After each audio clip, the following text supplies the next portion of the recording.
Imagine failing over 5,000 times only to then build a company worth $20 billion. Let's talk about it. When James Dyson was vacuuming one day, he noticed a problem with his vacuum. So he opened it up and he found the issue. The vacuum was losing suction because the bag was clogged with dust. And in that moment, James remembered an industrial vacuum he had seen at a sawmill. It was a cyclone, a system that spun air to separate dust without clogging. So he built a prototype using some cardboard, and when he attached it to his vacuum, it worked perfectly. So over the next 5 years, he spent every day in his backyard shed building prototype after prototype. And in 1984, after 5,126 attempts, James finally did it. James had just invented the world's first bagless vacuum cleaner. Now all he had to do was sell it. But this was easier said than done, and James spent the next 10 years pitching his idea to vacuum companies, but they kept turning him down. The truth is, they didn't even want his invention to exist. James's vacuum got rid of the bag, which was a $500 million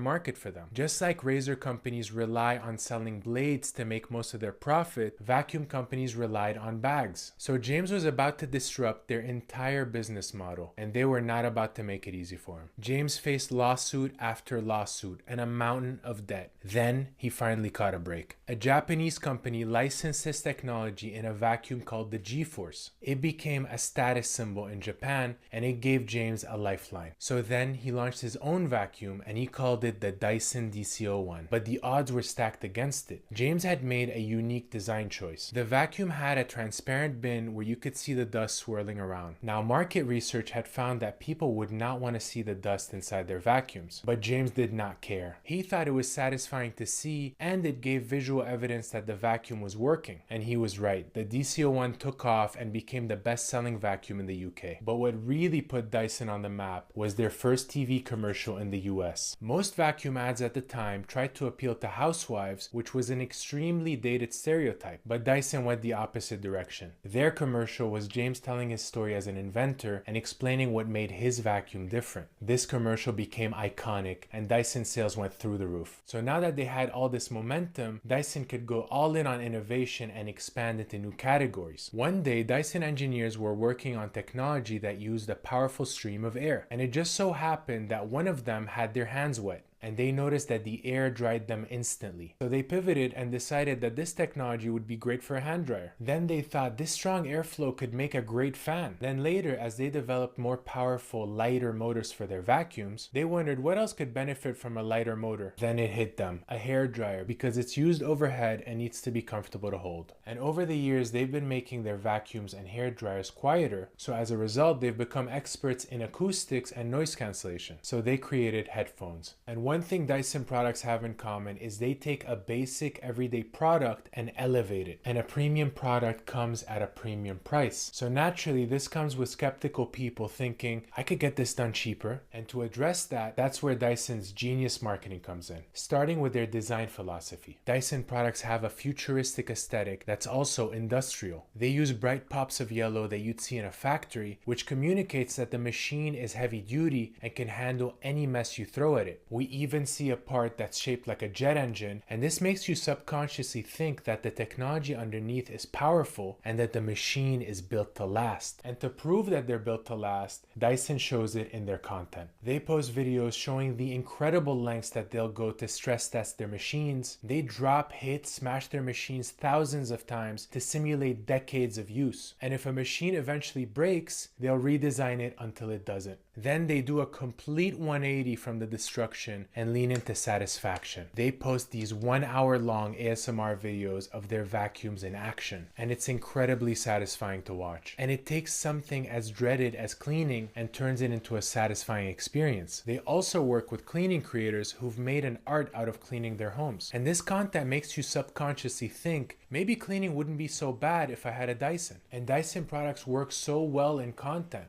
They pretty much sell themselves as soon as you see them in action. This green laser on their V15 vacuum went viral for how it reveals invisible dust on the ground. But their most viral product has been the Air Wrap because of how it uses air to style hair instead of the damaging heat of typical styling tools. And this video shows the instant impact it has on frizzy hair. And this product broke the internet. But just like any premium product that goes viral, it comes with a wave of people looking for dupes. And Dyson tackles this in such a smart way by flipping the perspective. As in, the decision isn't between Dyson and a cheaper alternative, it's between the innovator and the imitator. This is Dyson's way of reminding everyone that they're so ahead of the rest in research and technology. And they've been doing this. Here's a commercial from the 90s where they say if you're looking for something that's just like a Dyson, it's gonna have to be a Dyson. They're basically saying the competition doesn't come close. And another way they make this point is by using the us versus them content angle. Here they're comparing their product to the competition and making it clear that Dyson products are on a different level. And to me, they're also on a different level in how they market their complicated technology. They're so creative in how they visually show their product's features. And this is where so many brands with complex tech completely miss the mark because they rely on jargon and specs, whereas Dyson makes it so approachable and easy to understand. For example, here's a virtual out-of-home video of their LED light placed next to a bridge, and as time passes, you see the light adjusting to match the daylight. This is such a creative way to show the product's main feature. Another creative thing that Dyson does is frame their features negatively. For example, in this commercial, they say that Dysons have one major disadvantage. Because they don't lose suction like other vacuums, you're gonna have to empty the bin more often. It's so clever because they're presenting their product's main strength as if it were a flaw. Usually brands are always talking in positives, so by flipping this dynamic on its head, Dyson leaves you with something more memorable. And their out-of-the-box marketing is not just online. Dyson demo stores are not your typical appliance store. They're these really elevated spaces where you can experience Dyson technology in person. The key word is experience because you can get your hair done by Dyson hairstylists. You can get your product case monogrammed with your initials. And this is the attention to detail that sets Dyson apart. The last thing I'll say is this.